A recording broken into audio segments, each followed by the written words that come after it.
കൃഷ്ണഗാഥ സീരിയലിൻ്റെ ലേറ്റസ്റ്റ് എപ്പിസോഡിൻ്റെ റിവ്യൂയിലേക്ക് എല്ലാവർക്കും സ്വാഗതം. അങ്ങനെ ഗാഥ കൃഷ്ണയോട് പൊട്ടിത്തെറിക്കണേ, ഇനി നവീൻ്റെ ഐശ്വര്യത്തിന് വേണ്ടി, ഈ കുടുംബത്തിൻ്റെ ഐശ്വര്യത്തിന് വേണ്ടി, എന്നെ നന്നാക്കാൻ വേണ്ടി എന്നൊക്കെ പറഞ്ഞ് നിന്നെ ഈ പരിസരത്ത് പോലും കണ്ടുപോകരുത്, മനസ്സിലായോ നിനക്ക്? ഈ ഗാഥ ശ്രീനിവാസാണ് നവീൻ്റെ ഭാര്യ. ഞാൻ തന്നെയാണ് ഈ കളരിക്കലിൻ്റെ മരുമകളും. നിന്നെപ്പോലെ ഒരു തെരുവ് തണ്ടിക്ക് അത് സ്വപ്നം കാണാൻ പോലും പറ്റില്ല. അതുകൊണ്ട് ഇനി തെണ്ടി തിരിഞ്ഞിങ്ങോട്ട് കയറി വരാമെന്നെങ്ങാനും വിചാരിച്ചിട്ടുണ്ടെങ്കിൽ അന്ന് നിൻ്റെ അവസാനം ഒരിക്കും. നിൻ്റെ ജീവിതത്തിൽ ഒരിക്കലും മറക്കാനാവാത്ത രീതിയിൽ നിനക്ക് ജീവിതകാലം മുഴുവൻ വരെ ഓർത്തോർത്തിരുന്ന് കരയാനുള്ള ഒരു സംഭവം തന്നെ നിൻ്റെ ജീവിതത്തിൽ ഞാൻ ഉണ്ടാക്കിയിരിക്കും. മനസ്സിലായോ? കടന്നു പോടി എൻ്റെ മുമ്പിൽ നിന്ന്. അങ്ങനെ പറഞ്ഞ് ആട്ടി ഓടിക്കുവാണ്ട് കൃഷ്ണയെ അവിടെ നിന്നും. അങ്ങനെ കൃഷ്ണ സങ്കടത്തോടെ അവിടെ നിന്നും ഇറങ്ങുവാണ്. പിന്നീട് കാണിക്കുന്നത് അകത്ത് കയറി ഗാഥ ഡൈനിങ് ടേബിളിൽ ഓരോ കാര്യങ്ങളൊക്കെ ആലോചിച്ച് ദേഷ്യത്തിലിരിക്കുന്നതാണ്. അന്നേരം ഒരിക്കും പാത്രത്തിൽ പേരക്കേക്ക് മുറിച്ച് സുമിത്ര ഗാഥയുടെ ഇതിലെത്തുന്നത്. മോളെ, പൂജയുടെ ക്ഷീണമൊക്കെ മാറ്റാനായിട്ട് മോൾ ഇവിടെ വന്നിരിക്കുമായിരുന്നോ? സത്യം പറയാലോ, ഇന്നലത്തെ ഒരു ദിവസം മോളെ ഞങ്ങളെ എല്ലാവരെയും ഒത്തിരിയധികം സന്തോഷിച്ചു. ഞങ്ങളുടെ പഴയ മോളെ ഞങ്ങൾക്ക് തിരികെ കിട്ടിയ പോലെയായിരുന്നു. ഏറ്റവും കൂടുതൽ സന്തോഷവും ചിരിയൊക്കെ ഉണ്ടായത് ആരുടെ മുഖത്താണെന്നറിയോ? നവീൻ്റെ മുഖത്ത് തന്നെയാണ്. മോളെപ്പോഴും ഞങ്ങളുടെ പഴയ ഗാഥ മോളായിട്ട് തന്നെ ഇരുന്നാൽ മതി. മോളെടുത്ത് കഴിക്ക്, എനിക്ക് വേണ്ട എന്ന് ഗാഥ പറയുവാണ്. ഈ സമയത്തായിരിക്കും കേട്ടോ നിർമ്മലയും കീർത്തി അങ്ങോട്ടേക്ക് വരുന്നത്. അന്നേരം സുമിത്ര ചോദിക്കണേ, അതെന്താ മോളെ വേണ്ടെന്ന് പറഞ്ഞത്? മോളല്ലേ ഇന്നലെ ഇത് കഴിക്കണമെന്ന് ആഗ്രഹം പറഞ്ഞ് നവീനെ കൊണ്ട് വാങ്ങിച്ചത്, പിന്നെന്തു പറ്റി? കഴിക്കും മോള്. അന്നേരം ഗാഥയാണെങ്കിൽ അങ്ങ് പൊട്ടിത്തെറിക്കണേ, ഒന്ന് നിർത്തുന്നുണ്ടോ? എനിക്കിപ്പോൾ ഒന്നും വേണ്ടെന്നല്ലേ പറഞ്ഞത്. മോളെ എന്താ ഇത്? മോൾ എന്തിനാ ഇങ്ങനെ ദേഷ്യപ്പെടുന്നത്? ഇന്നലെ എങ്ങനെയായിരുന്നു അതുപോലെ തന്നെ. അന്നേരം ഗാഥ പറയണേ, നിർത്തുന്നുണ്ടോ? ഇന്നലെ എന്തു പറഞ്ഞാലും ആ കാര്യം മാത്രമേ പറയാനുള്ളൂ. ഈ സമയം നിർമ്മല ചോദിക്കണേ, എന്തുപറ്റി? കരിങ്കാളി കൂടിയോ ഇവളുടെ ദേഹത്ത്? ഇന്നലത്തെ ശിവരാത്രി നോയമ്പൊക്കെ കഴിഞ്ഞപ്പോൾ വീണ്ടും നാഗം വന്ന് കാണുമല്ലേ, അതിൻ്റെ ആയിരിക്കും ഈ ഉറഞ്ഞതുള്ളൽ. അന്നേരം സുമിത്ര പറയണേ, മോളെ എന്തൊരു സന്തോഷത്തിലായിരുന്നു മോൾ ഇന്നലേക്ക്, അതുപോലെ തന്നെ മോൾ ഇനി പെരുമാറിയാൽ മതി. മോൾ ഇതെടുത്ത് കഴിക്ക്. അന്നേരം ദേഷ്യം വന്ന ഗാഥ ആ പ്ലേറ്റ് എടുത്ത് ഒറ്റയെറിയുവാണ് കേട്ടോ. അതുകൊണ്ട് ഞെട്ടിലോടുകൂടി നിൽക്കുവാണ് സുമിത്രയും നിർമ്മലയും കീർത്തിയൊക്കെ. ഈ സമയം മുത്തശ്ശിയും അങ്ങോട്ടേക്ക് വരുവാണ്. ഈ സമയം കീർത്തി പറയുന്നുണ്ട്, എന്തൊരു അഹങ്കാരം ഇവൾ കാണിച്ചത്. ഇന്നലെ പാവത്തിനെ പോലെ അടങ്ങി ഒതുങ്ങിയിരുന്നു, അതിൻ്റെ എല്ലാം കൂടി ഇന്ന് ഇവൾ തീർക്കുവാണ്. അന്നേരം ഗാഥ പറയുന്നുണ്ട്, നിങ്ങളാരും എന്നെ മര്യാദ പഠിപ്പിക്കാൻ വരണ്ട, വന്നാലുണ്ടല്ലോ. അത് കേൾക്കുന്നതും നിർമ്മല പറയണേ, അതെ നീ കൂടുതൽ എൻ്റെ അടുത്തേക്ക് ചാടിക്കയറാൻ നോക്കല്ലേ. നീ ഇതുപോലെ ദേഷ്യത്തിൽ എന്തെങ്കിലും പറഞ്ഞു കഴിഞ്ഞാൽ അത് സുമിത്രയെടുത്തി അമ്മയൊക്കെ കേൾക്കും. എന്നാലേ എന്നെ നിൻ്റെ നിലക്ക് നിർത്താമെന്ന് നീ വിചാരിക്കണ്ട. അന്നേരം സുമിത്ര പറയുന്നുണ്ട്, മോളെ എന്തു തന്നെ പറഞ്ഞാലും ശരി, ഇപ്പോൾ മോള് ചെയ്ത കാര്യമുണ്ടല്ലോ അത് തീരെ ശരിയായില്ല. ഒരു കുടുംബത്തിൽ നമ്മൾ ഒന്നിച്ച് ജീവിക്കുകയല്ലേ, അങ്ങനെയുള്ളപ്പോൾ ഒരു കുടുംബത്തിൽ ഒരു പെൺകുട്ടി ചെയ്യാൻ പാടില്ലാത്ത കാര്യമാണ് മോള് ചെയ്തത്. നിങ്ങൾ കൂടുതൽ എൻ്റെ മര്യാദ പഠിപ്പിക്കാനൊന്നും വരണ്ട. അന്നേരം മുത്തശ്ശി വയ്ക്കണേ, ഗാഥ നിർത്ത്, പെരുമാറ്റം അറിയില്ലെങ്കിൽ അത് പഠിപ്പിക്കും. അന്നേരം സുമിത്ര അമ്മേനെ തടയുന്നുണ്ട്. അന്നേരം മുത്തശ്ശി വരണേ, നീ അങ്ങോട്ട് മിണ്ടാതിരിക്കുക, ചില കാര്യങ്ങൾ പറയേണ്ട സമയത്ത് തന്നെ പറയണം. നീ തട്ടിയെറിഞ്ഞ സാധനങ്ങൾ നീ തന്നെ എടുത്ത് വൃത്തിയാക്കി വെക്കണം, അല്ലാതെ ഇവിടെ നിൻ്റെ വെളുപ്പ് ജോലികൾ ചെയ്യാനായിട്ട് ആളൊന്നുമില്ല. അന്നേരം ഗാഥ പറയണേ, നിങ്ങൾക്ക് ഈ ഗാഥ ശ്രീനിവാസ് ആരാണെന്നറിയോ? എൻ്റെ സ്റ്റാറ്റസ് എന്താണെന്നറിയോ? എൻ്റെ വെളുപ്പ് ജോലികൾ ചെയ്യാൻ ഇവിടെ ആളില്ലെന്നോ? ഈ വീട്ടിൽ ആർക്കാ അങ്ങനെ പറയാൻ യോഗ്യതയുള്ളത്? ആർക്കാ എന്നേക്കാൾ കൂടുതൽ ക്വാളിറ്റി ഉള്ളത്? ഇതിപ്പോൾ തട്ടിയെറിഞ്ഞതാണല്ലോ നിങ്ങളുടെ പ്രശ്നം. ഞാൻ എന്താ ചെയ്യാൻ പോകുന്നതെന്ന് നിങ്ങൾക്ക് കാണിച്ചു തരാം. അങ്ങനെ പറഞ്ഞ് അവിടെ ഇരിക്കുന്ന ഒരു ഫ്രൂട്ട്സിൻ്റെ പാത്രം ഉണ്ടല്ലോ, അതും എടുത്ത് മുത്തശ്ശിയുടെ മുമ്പിൽ വെച്ച് തന്നെ വലിച്ചെറിയുവാണ് കേട്ടോ. ഇപ്പം നിങ്ങൾക്ക് എന്താ പറയാനുള്ളത്? നിങ്ങൾ കളരിക്കിലെ വലിയ തമ്പുരാട്ടിയൊക്കെ ആയിരിക്കും, പക്ഷേ ഈ ഗാഥ ശ്രീനിവാസിനോട് പ്രതികരിക്കാൻ മാത്രം ധൈര്യം ഉണ്ടെങ്കിൽ ഒന്ന് പ്രതികരിച്ച്. അതേക്കുന്നത് മുത്തശ്ശി ഗാഥയുടെ കാരണത്തിട്ട് തന്നെ ഒന്ന് പൊട്ടിക്കുവാണ്. അന്നേരം ഗാഥ തന്നെ അങ്ങ് ഷോക്കായി പോകുവാണ് കേട്ടോ. എല്ലാവരും ഞെട്ടി തിരിച്ച് വിശ്വസിക്കാനാവാതെ നിൽക്കുവാണ്. ഈ സമയം ഗാഥ പറയണേ, നിങ്ങളെന്നെ തല്ലിയല്ലേ? എൻ്റെ മമ്മി പോലും ഇതുവരെ എന്നെ ഒരു നുള്ളു കൊണ്ടുപോലും നോവിച്ചിട്ടില്ല. ഇതിന് ഞാൻ നിങ്ങളോട് പ്രതികാരം ചെയ്തിരിക്കും. നിങ്ങളെ ഞാൻ കാണിച്ചു തരുന്നുണ്ട് തള്ളാൻ. അങ്ങനെ പറഞ്ഞ ദേഷ്യത്തിലെ ഗാഥ അവിടെ നിന്നും പോകുവാണ് കേട്ടോ. ഈ സമയം സുമിത്ര പറയണേ, ഈശ്വര എന്തൊക്കെയാ അമ്മ നടക്കുന്നത്? ഇനിയിപ്പോൾ ഗാഥമൾ എന്തൊക്കെയാണ് ചെയ്യാൻ പോകുന്നത്? അവൾ എന്താണെന്ന് വെച്ച് ചെയ്യട്ടെ, മനുഷ്യനെ സഹിക്കുന്നതിനും ഒരു പരിധിയില്ലേ? എൻ്റെ നിയന്ത്രണം അങ്ങ് വിട്ടുപോയി. ഇനിയിപ്പോൾ ഇതിൻ്റെ പിന്നാലെ എന്താണെങ്കിലും സംഭവിച്ചോട്ടെ, അല്ലെങ്കിൽ തന്നെ ചില കാര്യങ്ങൾക്കൊക്കെ അവസാനം വരേണ്ട സമയമായി. പിന്നീട് കാണിക്കുന്നത് തങ്കം അവിടെ കൃഷ്ണ വരുന്നത് ഗാഥ മുറ്റത്ത് തന്നെ നിൽക്കുവാണ്. ഈ സമയം ഗോപാലൻ അങ്ങോട്ടേക്ക് വരുവാ. തങ്കം കൃഷ്ണമോളെ കാത്ത് നിൽക്കുവാണോ? പിന്നല്ലാതെ, നേരം വെളുത്തിട്ട് ഇത്ര നേരമില്ലേ, അവൾ ഇതുവരെ എത്തിയില്ലല്ലോ. അന്നേരം ഗോപാലൻ പറയുന്നുണ്ട്, അവിടെ ശിവരാത്രി പൂജയുടെ കർമ്മങ്ങളൊക്കെ ഉള്ളതല്ലേ, അതൊക്കെ കഴിഞ്ഞപ്പോൾ ലേറ്റായി കാണും.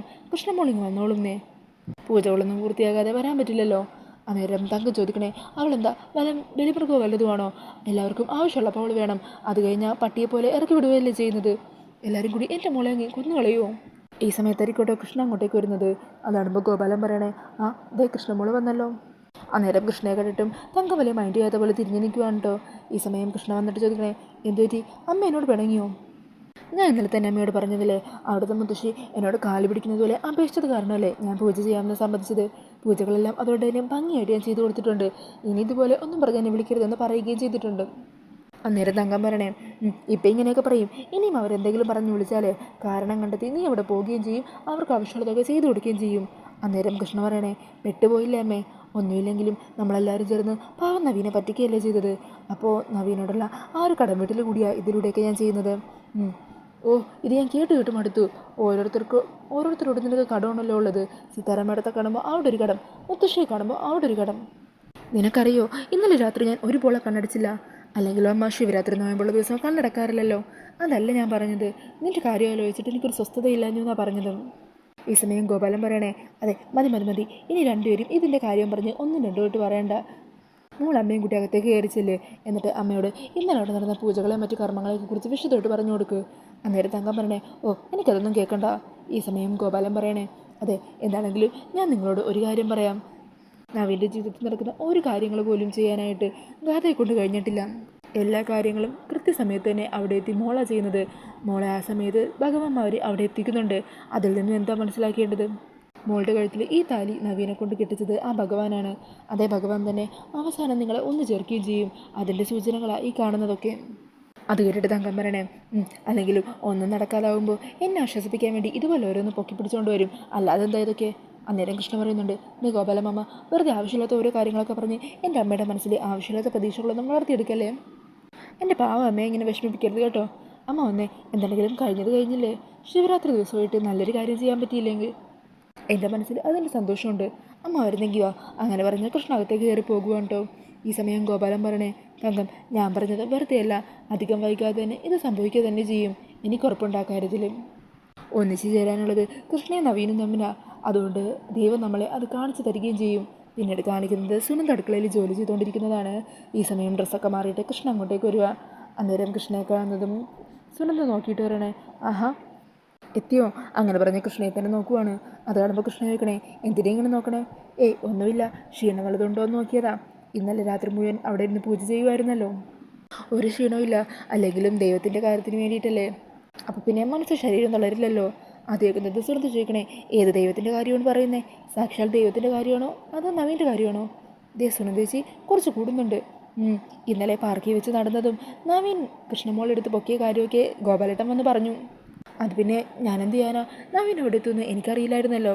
അറിഞ്ഞിരുന്നെങ്കിൽ ഞാൻ അവിടെ നവീൻ്റെ കൺമുമ്പിൽ പെടാതെ ഓടിപ്പോകില്ലായിരുന്നോ? എന്തൊക്കെ പറഞ്ഞാലും നവീൻ അങ്ങനെ പൊക്കിയെടുത്തപ്പോഴൊക്കെ മോളുടെ മനസ്സിലൊരു സന്തോഷം തോന്നി കാണുമല്ലേ. നിങ്ങൾ രണ്ടാളും എവിടേക്കാണ് പോയത്? എന്തൊക്കെ കാര്യങ്ങൾ പറഞ്ഞു? അല്ല, നവീനെ പോലെ വലിയൊരു ബിസിനസ്സുകാരനല്ലേ, അപ്പോൾ കുറേ ഗസ്റ്റ് ഹൗസ് മറ്റുമൊക്കെ ഉണ്ടാകുമല്ലോ. അവിടേക്ക് എങ്ങാനും മോളെ കൂട്ടിക്കൊണ്ട് പോയോ? അത് കേട്ടിട്ട് കൃഷ്ണ കേൾക്കണേ, അല്ല കൊള്ളാലോ, ഇത് പറഞ്ഞത് എങ്ങോട്ടാണ് പോകുന്നത്? ദേ എന്നെക്കാൾ പ്രായത്തിൽ മൂത്തതായിപ്പോയി. അത് കേട്ടിട്ട് സുനന്ദ പറയണേ, എൻ്റെ മോളെ, ഈ നവീൻ നിനക്ക് അന്യനായ ആളൊന്നുമല്ലല്ലോ. നിൻ്റെ കഴുത്തി താലി കിട്ടിയ ആളല്ലേ. ആ താലി നീ ഇടക്കിടക്ക് നോക്കുന്നതും അത് ധന്യമായി കണ്ട് കണ്ണിൽ വെച്ച് തൊഴുത് പ്രാർത്ഥിക്കുന്നതുമൊക്കെ ഈ സുനന്ദേച്ചി കാണാറുള്ളതല്ലേ.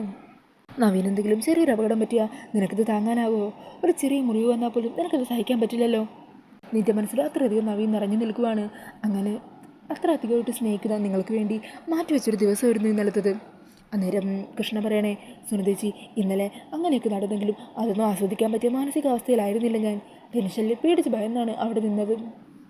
മനഃപൂർവ്വം അല്ലാതെ ആണെങ്കിലും ഞാൻ സിതാരമഠത്തിലൂടെ വാക്കല്ലേ പലപ്പോഴും തെറ്റിച്ചുകൊണ്ടിരിക്കുന്നത്. ഒന്നുമില്ലെങ്കിലും അവർ നമ്മളെ ഒരു ആവശ്യം നേരത്ത് സഹായിച്ചതല്ലേ, നമുക്ക് പണം തന്നതല്ലേ, അതിൻ്റെ നന്ദി നമ്മൾ അവരോട് കാണിക്കണ്ടേ? എന്ത് നന്ദി? മോൾ മേടിച്ച പണത്തിനുള്ള കൂലി അവർക്ക് എടുത്ത് കൊടുത്തിട്ടുമുണ്ട്. ജീവിതകാലം മുഴുവൻ മോൾ അവരുടെ അടിമയിൽ നിന്നോളാന്നല്ലല്ലോ നിങ്ങൾ തമ്മിലുള്ള എഗ്രിമെൻറ്റ്. മോള് അവർക്ക് വാക്ക് കൊടുത്തതുപോലെ തന്നെ ആ ഗാഥയെ സുരക്ഷിതമായിട്ട് കളരിക്കൽ എത്തിച്ചില്ലേ. കളരിക്കലിപ്പോൾ അവൾ ആഗ്രഹിക്കുന്നത് പോലെ നവീൻ്റെ ഭാര്യയായിട്ട് ജീവിക്കുന്നുണ്ടല്ലോ. എന്നിട്ടും ദാനമായി കിട്ടിയ ആ ജീവിതം പോലും അവൾ മര്യാദയ്ക്ക് ഉപയോഗിക്കുന്നില്ലല്ലോ മോളെ. നവീന് വേണ്ടി ചെറിയൊരു ശിവരാത്രി നോയമ്പ് പോലും അവൾക്ക് എടുക്കാൻ പറ്റിയില്ലല്ലോ. അവളെ മാറ്റി നിർത്തി ആ പൂജ ചെയ്തത് നീയല്ലേ നവീൻ്റെ ആയുസിനും ആരോഗ്യത്തിന് വേണ്ടി പ്രാർത്ഥിച്ചത്. അപ്പോൾ ഭഗവാൻ നിൻ്റെ പ്രാർത്ഥനയല്ലേ കേൾക്കൂ. നിൻ്റെ സ്ഥാനത്ത് ഞാൻ എങ്ങാനും ആയിരുന്നെങ്കിൽ ആ ഗാഥയെ പിടിച്ചു മാറ്റി എല്ലാ സത്യങ്ങളും തുറന്നു പറഞ്ഞ് നവീൻ്റെ ഭാര്യയെ ജീവിച്ചാനേ. അത് കേട്ടിട്ട് കൃഷ്ണ ചോദിക്കണേ, അല്ല എന്താ സുനന്ദേച്ചി പറഞ്ഞു വരുന്നത്? ഗോപാലമാമനെ ഉപേക്ഷിക്കാൻ തീരുമാനിച്ചിരിക്കുകയാണോ? ഓ, ഞാൻ എൻ്റെ കാര്യമല്ല പെണ്ണെ പറഞ്ഞത്, നിൻ്റെ കാര്യത്തെക്കുറിച്ചാണ് പറഞ്ഞത്. നീ ഇതൊന്ന് നോക്കി, ഞാൻ കുറച്ച് വിറകെടുത്തിട്ട് വരാം എന്ന് പറഞ്ഞ് സുനന്ദ അവിടെ നിന്നും പോകുവാണ്. ഈ സമയം സുനന്ദ പറഞ്ഞ കാര്യങ്ങളെക്കുറിച്ച് ആലോചിച്ചുകൊണ്ട് നിൽക്കുവാണ് കൃഷ്ണ. പിന്നീട് കാണിക്കുന്നത് മുത്തശ്ശി ഇന്ന് നടന്ന കാര്യങ്ങളെക്കുറിച്ചും ഗാഥയെ തല്ലിയ കാര്യത്തെക്കുറിച്ചൊക്കെ നന്ദനോട് പറയണേ. സത്യം പറഞ്ഞാൽ എൻ്റെ സഹായി കെട്ടുപോയി നന്ദ, നിയന്ത്രണം വിട്ട അവളെ ഞാൻ തല്ലിയത്. അന്നേരം നന്ദൻ പറയുന്നുണ്ട്, അമ്മ ചെയ്തതിൽ തെറ്റൊന്നുമില്ല, അല്ലെങ്കിലും എത്രയെന്ന് വിചാരിച്ചാൽ അവളുടെ അഹങ്കാരം കണ്ടു നിൽക്കുന്നത്. വളരെ മോശമായിട്ടുള്ള പ്രവൃത്തികൾ അവളുടെ ഭാഗത്തു നിന്നുണ്ടായത് കാരണമല്ലേ അമ്മയിൽ നിന്നും അങ്ങനെ ഒരു പ്രതികരണം ഉണ്ടായത്. അതിൽ ഞാനൊരിക്കലും അമ്മയെ കുറ്റം പറയില്ല. അല്ലെങ്കിലും എത്ര നാളെന്ന് കരുതിയ ഇങ്ങനെ കള്ളം പറയുന്ന അവളുടെ മുമ്പിൽ നമ്മൾ എല്ലാ സത്യങ്ങളും അറിഞ്ഞുകൊണ്ട് അവളൊരു ആൾമാറാട്ടക്കാരിയാണെന്ന് അറിഞ്ഞുകൊണ്ട് നമ്മളെല്ലാം സഹിച്ചു നിൽക്കുന്നത്. സത്യം പറഞ്ഞാൽ അവൾ കാണിക്കുന്ന ഈ കള്ളത്തടത്തിന് നമ്മളും കൂടി കൂട്ടി നിൽക്കുകയല്ലേ ചെയ്യുന്നത്. മടുത്തു അമ്മേ. അന്നേരം മുത്തശ്ശി പറയുന്നുണ്ട്, മിക്കവാറും സിത്താര ഉടനെ തന്നെ വിളിക്കാൻ സാധ്യതയുണ്ട്. മകളെ തല്ലിയെന്ന് പറഞ്ഞാൽ സിത്താരക്ക് വെറുതെ ഇരിക്കാൻ പറ്റില്ലല്ലോ. സിത്താര എന്താണെങ്കിലും നമ്മൾ വിളിക്കും. അന്നേരം നമ്മളൊന്ന് കരുതിയിരിക്കണം. ഇനിയും അധികം വെച്ച് താമസിപ്പിക്കേണ്ട കാര്യമില്ലെന്നാണ് തോന്നുന്നത്. എല്ലാത്തിനും ഉടനെ ഒരു അവസാനം ഉണ്ടാക്കണം. സിത്താരയോട് നമുക്ക് അവൾ നടത്തിയ നാടകങ്ങളെക്കുറിച്ചൊക്കെ അറിയാമെന്നുള്ള കാര്യം തുറന്നു പറയണം. അത് വേണോ അമ്മേ? വേണം. അല്ലമ്മേ, നമ്മൾ നവീൻ്റെ കാര്യം ആലോചിക്കണ്ടേ? നവീൻ ഇതൊക്കെ അറിഞ്ഞാൽ എങ്ങനെ പ്രതികരിക്കും? നവീനിതൊന്നും ഒട്ടും അംഗീകരിക്കാൻ പറ്റില്ല. അവനിതൊരു ഷോക്ക് തന്നെയായിരിക്കും. എന്താണെങ്കിലും അവനിതൊക്കെ അറിഞ്ഞല്ലേ പറ്റൂ. അന്നും അവൻ്റെ മാനസികാവസ്ഥ ഇത് തന്നെയായിരിക്കുമല്ലോ. അത് കുറച്ച് നേരത്തെ ആവുന്നു, അത്രേ ഉള്ളൂ. എന്താണെങ്കിലും സിത്താര ഒരിക്കലും അവളുടെ മകളെ മാറ്റി നിർത്തി കൃഷ്ണയെ നവീനും ഒന്നിച്ചോട്ടെന്ന് ആഗ്രഹിക്കില്ല. അപ്പം പിന്നെ നമ്മളായിട്ട് മുൻകൈ എടുത്തല്ലേ പറ്റൂ. ഇപ്പം നവീൻ കുറച്ച് വേദനിച്ചാലും അവൻ്റെ മനസ്സാകെ തകർന്നു പോയാലും അവസാനം അവൻ സ്നേഹിച്ച പെണ്ണിൻ്റെ ഒപ്പം അവന് ജീവിക്കാൻ പറ്റുമല്ലോ. അവൻ്റെ ജീവിതത്തിൽ ആ സന്തോഷമൊക്കെ തിരികെ കിട്ടുമല്ലോ. അമ്മ പറയുന്നത് ശരി തന്നെയാണ്. എന്താണെങ്കിലും ഉടനെ തന്നെ സിത്താരയെ കാര്യങ്ങൾ അറിയിക്കണം. എത്രയും പെട്ടെന്ന് തന്നെ നവീൻ്റെ ഭാര്യയായിട്ട് കൃഷ്ണ തന്നെ കളരിക്കിലേക്ക് വരണം. ആ കാര്യം സിത്താരയോട് പറയണം. സിത്താരയ്ക്ക് തന്നെ ഒരു മനസ്സ് തോന്നി ആ കാര്യം നടത്താൻ അവൾ വേണമെങ്കിൽ മുമ്പിൽ നിൽക്കട്ടെ, അല്ലാന്നുണ്ടെങ്കിൽ നമുക്ക് നമ്മുടെ വഴി നോക്കാം. അങ്ങനെ പറഞ്ഞു നിൽക്കുവാണ്ടോ മുത്തശ്ശി നന്ദനും. പിന്നീട് കാണിക്കുന്നത് ഗാതദേശത്തിൽ സിത്താരയുടെ അരികിലെത്തി തൻ്റെ മുഖത്ത് പാടൊക്കെ കാണിച്ചു കൊടുക്കുക. അതുകൊണ്ട് സങ്കടത്തോട് നോക്കി നിൽക്കുവാണ്ടോ സിത്താര. മമ്മി കണ്ടോ, അവരുടെ കൈ എൻ്റെ കവളി പതിഞ്ഞിരിക്കുന്നത് കണ്ടില്ലേ? സിത്താരക്ക് ആകെ ദേഷ്യം വരുവാണ്. സിത്താര പറയണേ, ഏത് കാരണവസ്ഥാനത്തിൻ്റെ പേര് പറഞ്ഞിട്ടാണെങ്കിലും എൻ്റെ മകളെ തല്ലിയ അതെനിക്ക് സഹിക്കാൻ പറ്റില്ല. അന്നേരം ഗാതു ദേഷ്യത്തോടെ പറയണേ, മമ്മി ഇനി കൂടുതലൊന്നും ചെയ്യണ്ട. മമ്മിക്ക് ചെയ്യാൻ പറ്റുന്നൊരു കാര്യമുണ്ട്, അത് ഞാൻ പറയാം. മമ്മി ഒരു കാര്യം ചെയ്യും, ആ കൃഷ്ണേനെയും അവളുടെ അമ്മേനെയും വിളിച്ചു വരുത്ത്. എന്നിട്ട് എനിക്ക് പകരം അവളെയും അവളുടെ അമ്മേനെയും കളരിക്കിലേക്ക് വിടും.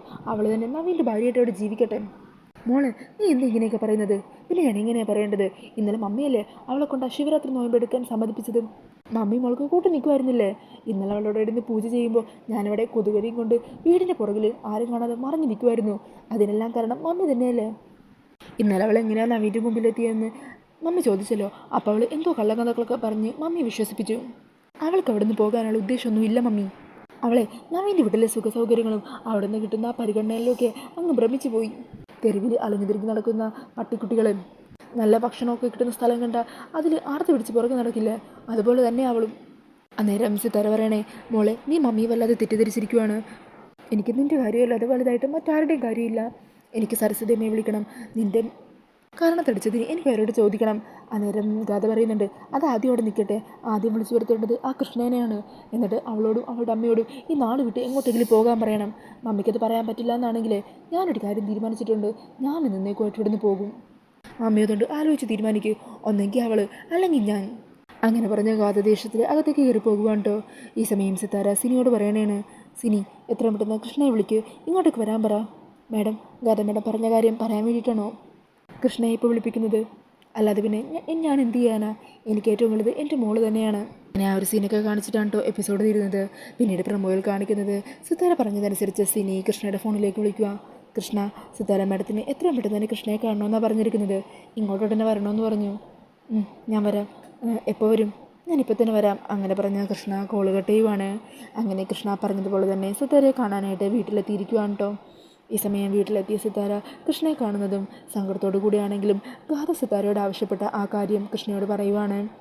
ഗാഥമോൾക്ക് സന്തോഷവും സമാധാനമുള്ളൊരു ജീവിതം കിട്ടണം എന്നല്ലേ നീയും ആഗ്രഹിക്കുന്നത്? അങ്ങനെയാണെങ്കിൽ നീ നിൻ്റെ അമ്മയും കൂട്ടി ഈ നാട്ടിൽ നിന്ന് പോകണം. എന്നാൽ മാത്രമേ എൻ്റെ മോൾക്ക് നവീൻ്റെ ഒപ്പം മനസ്സമാധാനമായിട്ട് ജീവിക്കാൻ പറ്റൂ. അങ്ങനെ സിത്താരയുടെ വാക്കുകളൊക്കെ കേൾക്കുമ്പോൾ കൃഷ്ണൻ പോകാമെന്ന് സമ്മതിക്കുവാണ്. അന്നേരം സിത്താര ഒരു ചെക്ക് കൃഷ്ണയ്ക്ക് നേരെ നീട്ടുന്നുണ്ട്. ഇത് നീ വെച്ചോളൂ. അന്നേരം കൃഷ്ണ പറയണേ, അയ്യോ വേണ്ട മാഡം, പണോ സ്വത്തോ അങ്ങനെ ഒന്നും വേണ്ടാതെ ഞാൻ നേരത്തെ തന്നെ മാഡത്തിനോട് പറഞ്ഞിട്ടുള്ളതല്ലേ. കൃഷ്ണയോട് താൻ കാണിക്കുന്നത് വലിയ ക്രൂരതയാണെന്ന് സിത്താരയ്ക്ക് തോന്നുവാണ്ടോ. സിത്താരയാണെങ്കിൽ ആ കാര്യങ്ങളൊക്കെ ഓർത്ത് സങ്കടത്തോടെ നിൽക്കുവാണ്. ഈ സമയം കൃഷ്ണ ഈ നാട് വിട്ട് പോകാമെന്ന് സമ്മതിച്ച കാര്യം പറഞ്ഞ് സന്തോഷത്തിൽ തുള്ളിത്താടുവാണ്ടോ ഗാഥ. അന്നേരം ഗാഥ പറയണേ, മമ്മി അങ്ങനെ ഒരു കടപ്പാടുള്ളത് നല്ലതാണ്. അതുകൊണ്ട് അവളിനി ഒരിക്കലും ഇങ്ങോട്ടേക്ക് തിരിച്ചു വരില്ലെന്ന് നമുക്ക് ഗ്യാരണ്ടി ഉണ്ടല്ലോ.